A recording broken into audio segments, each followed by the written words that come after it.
Hi friend, the शिक्षा channel आपका स्वागत है।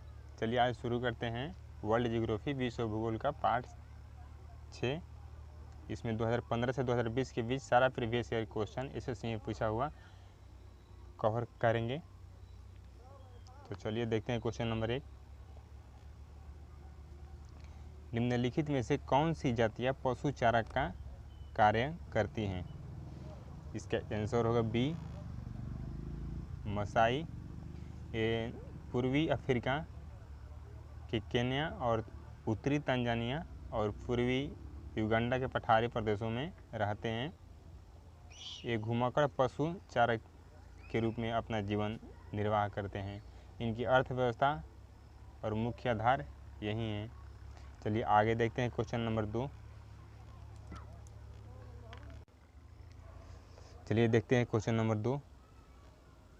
निम्नलिखित में से कौन सा पर्यावरण का एक अजैव घटक है? इसका आंसर होगा सी, पानी। ताप, जल, वायु, कार्बनिक व अकार्बनिक पदार्थ, ये सब जो हैं अजैव घटक में आते गए हैं। इंग्लिश में इनको एबायोटिक कंपोनेंट कहते हैं, जबकि उत्पादक, उपभोक्ता एवं अपघटनकर्ता जैविक घटक बायोटिक कंपोनेंट का कहलाते हैं। चलिए इसका आंसर होगा सी। आगे देखते हैं क्वेश्चन नंबर 3। क्वेश्चन नंबर 3, मृदा रहित कृषि को क्या कहते हैं? मृदा रहित कृषि को हाइड्रोपोनिक्स कहा जाता है। ये पौधों के लिए आवश्यक खनिज लवणों को जल में मिलाकर कृषि कार्य होता है, तो इसे ये कहेंगे जल संवर्धन। चलिए आगे देखते हैं क्वेश्चन नंबर 4। चलिए देखते हैं क्वेश्चन नंबर 4। सर्वाधिक वर्षा के कारण भूमध्य सागरीय क्षेत्र पहचाना जाता है। इसके आंसर होगा सी, शीतकाल में। भूमध्य सागरीय क्षेत्र में जाड़ों में सर्वाधिक वर्षा होती है। शीतकाल में इस क्षेत्र में चक्रवाती प्रकार की वर्षा होती है। यह ग्रीष्मकाल शुष्क एवं गर्म हो रहता है। और इस एक बार और क्वेश्चन पूछा है कि विश्व का बगीचा किसे कहा जाता है, तो इसी क्षेत्र को विश्व का बगीचा ही कहा जाता है। चलिए आगे चलते हैं क्वेश्चन नंबर 5। क्वेश्चन नंबर 5, ध्रुवीय क्षेत्र से भूमध्य रेखा की ओर जाने पर पौधे और पशु प्रजातियों की विविधता क्या होती है?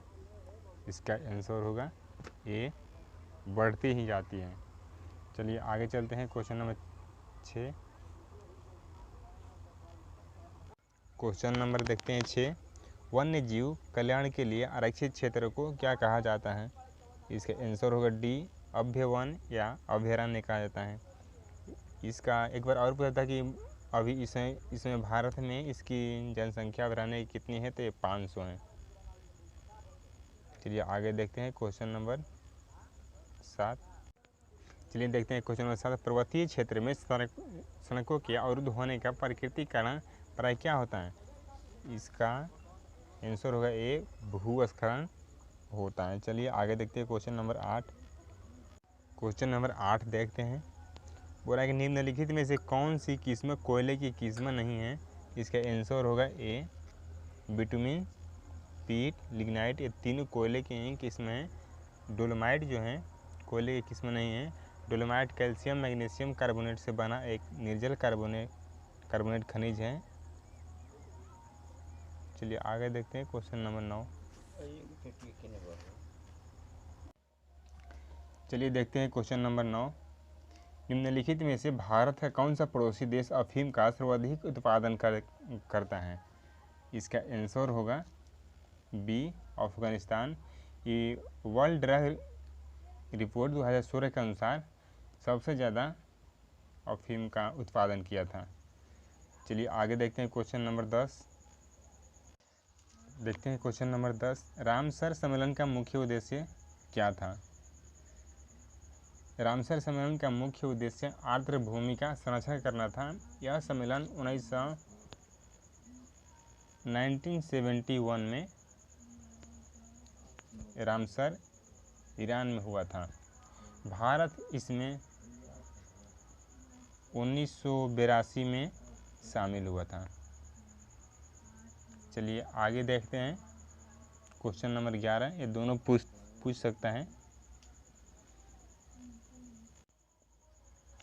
वन्यजीव विश्व वन्य जीव निधि का शिलान्यास किस वर्ष किया गया था? 29 अप्रैल 1961 में किया गया था। यह एक अंतर्राष्ट्रीय गैर सरकारी संगठन है जो जैव विविधता संरक्षण हेतु कार्य करती हैं। इसका आंसर होगा सी। चलिए आगे देखते हैं क्वेश्चन नंबर 12।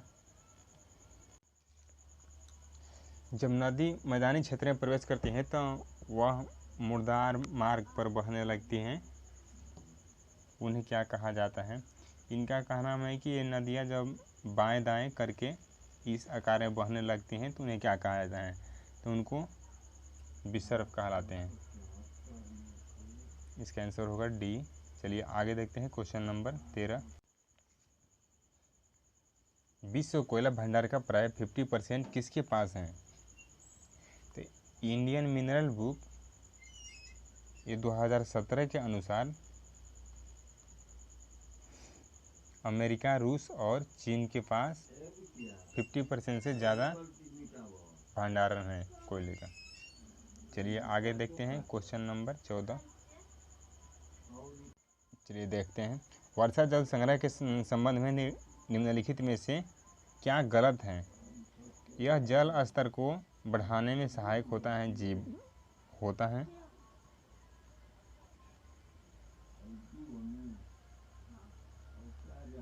ये सही है। यह बहाव में होने वाली हानियों को रोकता है। जी ये गलत है। यह जल संरक्षण का साधन है। ये भी सही है। यह जल की बढ़ती हुई मांग को पूरा करने में सहायक है। डी भी सही है। इसका आंसर होगा बी।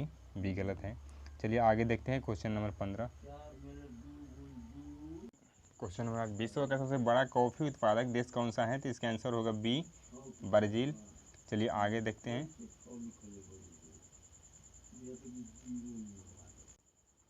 Question number 16।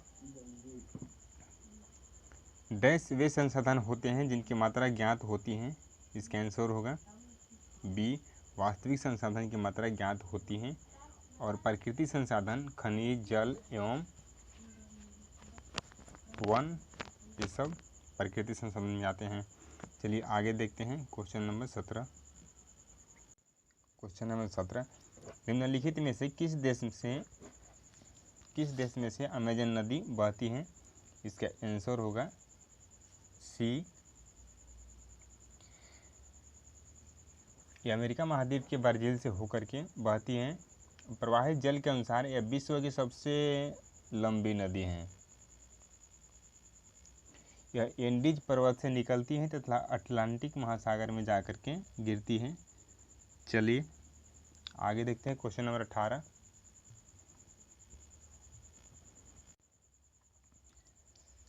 चलिए देखते हैं पृथ्वी की क्रस्ट में सबसे प्रचुर मात्रा में कौन सी धातु पाई जाती है?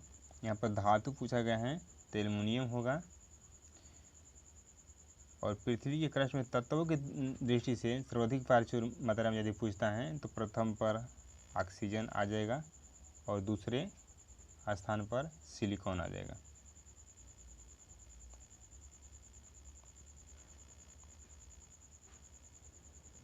चलिए देखते हैं आगे क्वेश्चन नंबर 19।